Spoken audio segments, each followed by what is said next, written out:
Shalom Aleichem.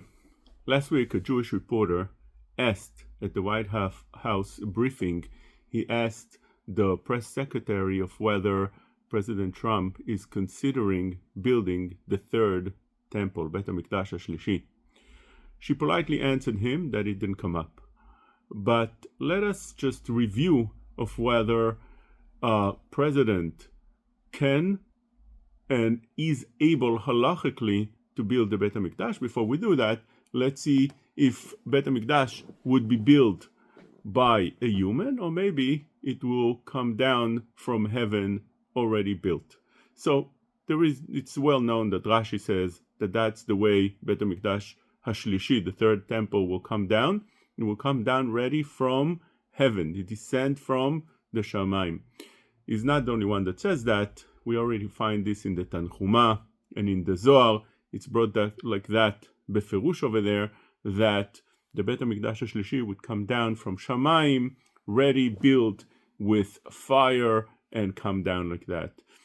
But it's not something that is really accepted upon the Mefarshim, because we do find a Yerushalmi, the Ferush Yerushalmi, that says that Beit HaMikdash HaShlishi would be built by men, by Am Yisrael, and the Rambam says that Mashiach would build it. Mashiach actually would build it, not that it would come down from heaven. So we see this difference of opinions, and there are also other opinions as well. First, we need to know that the Rambam clearly writes in the Perush of the Mishnayot that we don't really have a Mesorah, and we don't know how the Geula Shlema would happen, which means we don't know what will happen when Mashiach comes. We don't really know how the Beit HaMikdash will be built.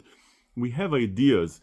Some things are prophecies that we do know, but there's very little prophecies, and there's a lot of things that are written that seem to contradict themselves, which means, the Rambam explains, there's different options of how things can happen, but we don't have a clear Mesorah of events that will happen when Mashiach comes and how Mashiach will come.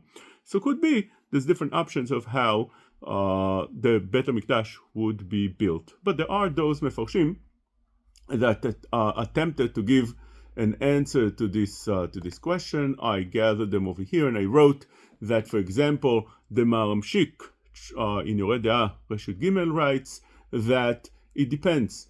It depends if Am Yisrael are Zoche or they're not Zoche. If they have the merit and bring the Mashiach because of their merit, and Beit HaMikdash will come down, or is it just the time?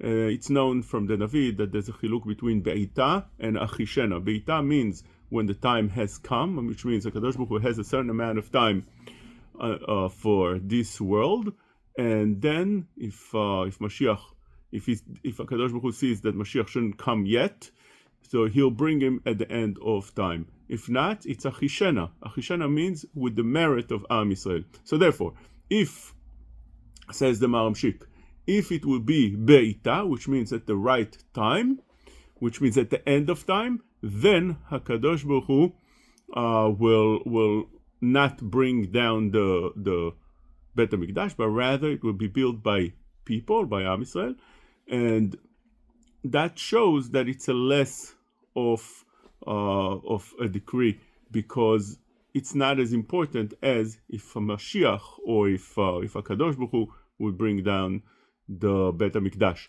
And that's what will happen if it is Achishena, which means Am Yisrael will be in a very high level, spiritually, doing mitzvot, whatever the requirements are, and then it will be Achishena. Kadosh Baruch Hu would rush the Geula and bring down the Beit HaMikdash as well. This is the Maramshik. Marel Diskin writes a different answer that also tries to work the Yerushalmi and others with the Zohar and the Tanchuma and what Rashi says and Tosafot, and that is that indeed Beit HaMikdash will come down from Shamayim, will ascend from heaven, but not fully built, which means it will still need some constructions, whether to put in the doors or whatever it is, he writes, and those will be done by men. So it's like a partnership of us, Am Yisrael, and HaKadosh Baruch Hu in building the Beit HaMikdash. This is the Maril Diskin. Rav Yaakov Ettinger, that's the Aruch LaNer, he writes differently, and this is something that many poskim agree with, and that is that there's two kinds of things that should happen. One is the actual physical Beit HaMikdash, and second is the spirit of the Beit HaMikdash, the Shekhinah, the spirituality that the Beit HaMikdash has in it. Beit HaMikdash by itself, if it's just stones and wood, doesn't mean anything. It's just a building, a simple building.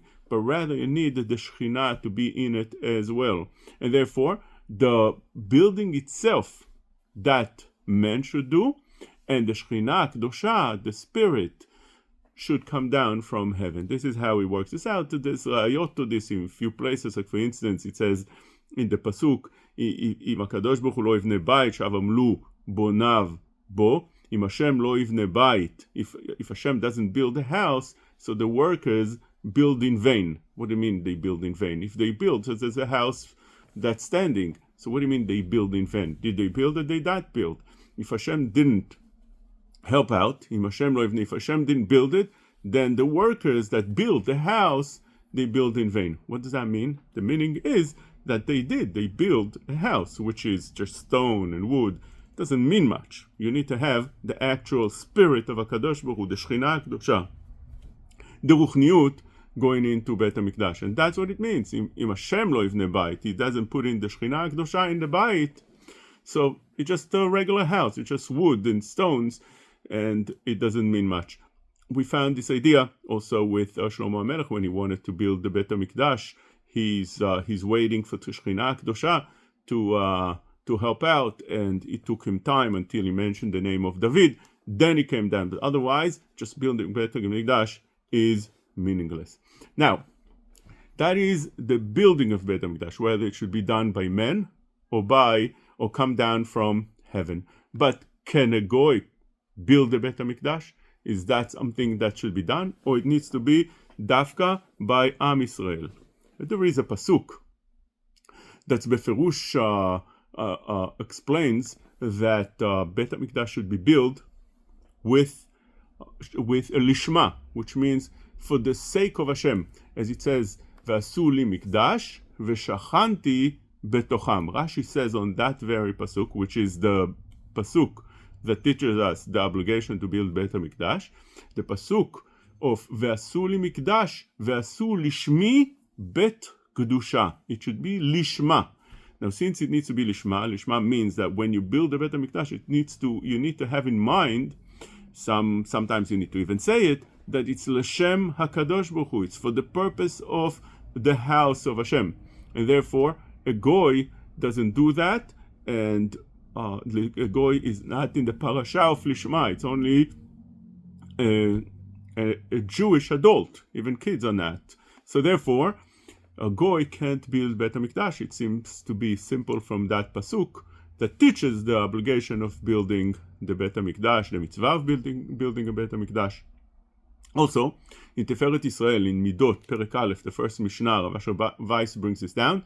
It seems like the opposite. It seems like over there that goyim could build the Beit HaMikdash. So it seems to be a contradiction.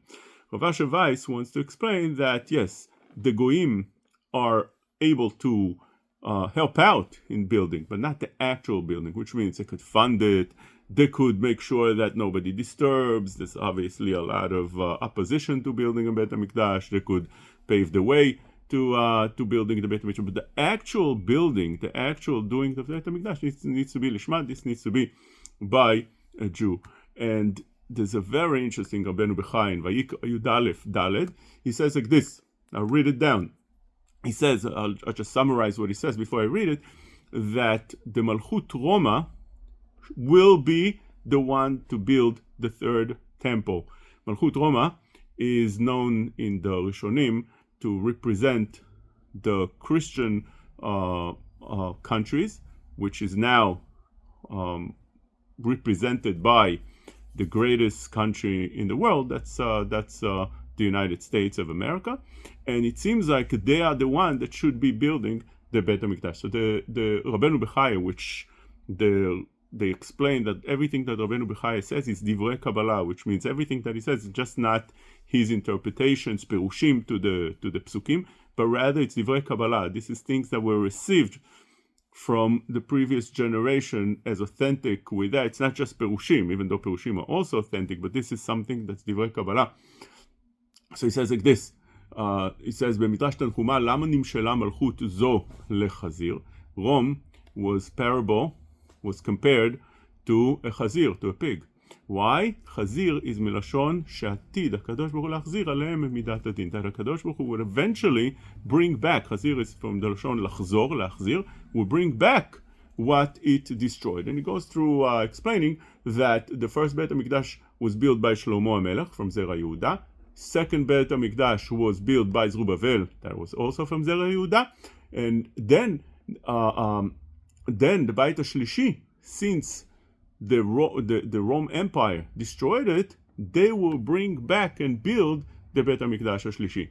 So you see clearly from Rabbeinu Bechaya that those that are in charge at the time of the building of Beit HaMikdash of Rome, representing Rome, those that are ideally take the role of the Christians, would be the ones to build the Beit HaMikdash. Now, it seems like that today that could be very much President Trump, which is the leader of the greatest empire of the world.